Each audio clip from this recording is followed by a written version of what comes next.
We have physical bodies. Those are vehicles for us to inhabit. And we have traumas, we have injuries, we have emotional blockages. And all of that is organized as condensed energy in the body. In other words, your body is gravitationally organized energy, light, and information, packaged in cellular form. And you got all this energy, all this vital life force sitting down there. And when you begin to disrupt it and you learn how to move it, it's like a champagne bottle. When it goes off, it's a moving freight train. And when that energy begins to erupt and the sympathetic nervous system releases it, it's going to move through different parts of your body, and it's going to begin to break through certain restrictions.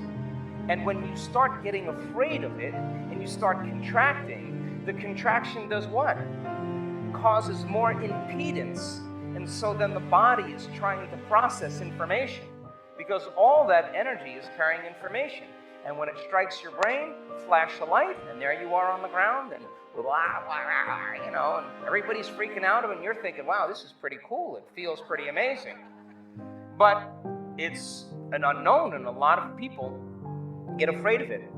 And I went through many, many years that sometimes I would just hear a song, and I'd go, oh no, it's going to happen.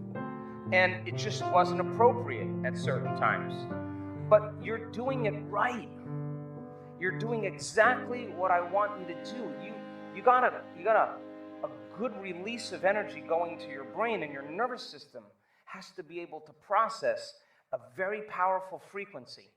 And when that energy begins to move and it moves up into your brain and you start creating that field, your body's got to process that energy with the information. And as it does, a lot of times it just is trying to take it in. And your body's going through that whole process. The key is to surrender completely to it.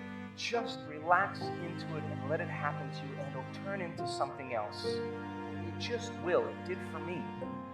But if you get afraid of it, and I did that too, like, oh, I was sitting in an audience, I'm sitting in a silent retreat with 1,000 people. And all of a sudden, that energy started shaking loose, and I thought, oh, this is not going to go well.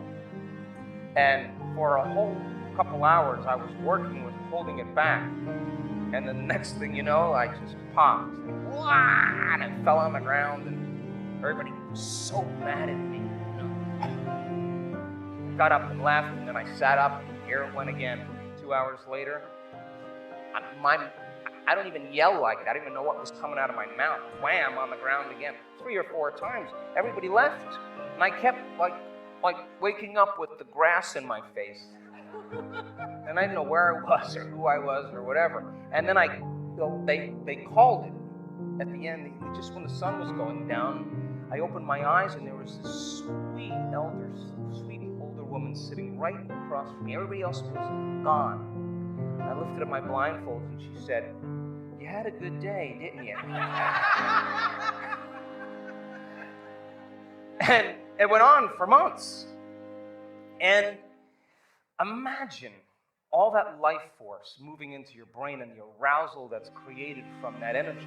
There's a moment of bliss that takes place when it intercourses your brain, and you shouldn't be caught in the phenomenon. The phenomenon is the side effect. You should just keep unfolding it, keep doing that breath, and keep wanting it, and sit on the ground. And when I taught this breath in Costa Rica, the way I'm teaching it to you now, where you contract, some of you are still resisting. And in your innocence and in your youth and in your simplicity, you know how to move energy. And when it starts to move and your body does what it does, the nervous system is processing a greater frequency. And we saw in our brain scans that when people relax into it, the brain goes into a very, very high state, a lot of microvolts of energy. And many times, the brain waves that are carrying that energy are delta, deep sleep. The person is completely surrendered. And when that energy starts to move and they get uptight and they move into low-level alpha or even mid-range alpha, or they start to become aware and they move into theta, the microvolts go down because they're resisting it. Does that make sense? So when it happens, surrender. Surrender to it, and you're doing it exactly right. And you'll have that flash of light, you'll have the bliss, you'll have a deja vu, you'll have a mystical experience, and all of a sudden you just get up, laugh, shake it off, sit up and do it again. And I watched those people in Costa Rica. There was a lot going on. 70 people, I was running around picking people up. And not that you have to pass out. It's not necessary. You don't have to do that, so don't worry. But if it does happen, you're getting a big release. And your nervous system, once it opens up and those blockages and those channels begin to release, it'll flow very smoothly and very freely, and it'll get turned into something else. But right now, your body is processing that frequency and that energy. And of course, there's going to be some physical contractions, and that's just information. The body's trying to integrate.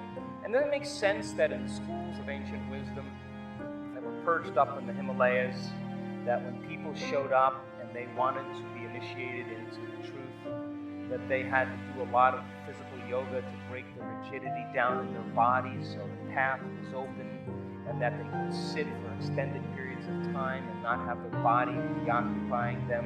That they were now more physically capable. Connective tissue was more elastic, and the energy moved more freely. And so the blockages in that connective tissue and nervous system kind of move energy in different directions.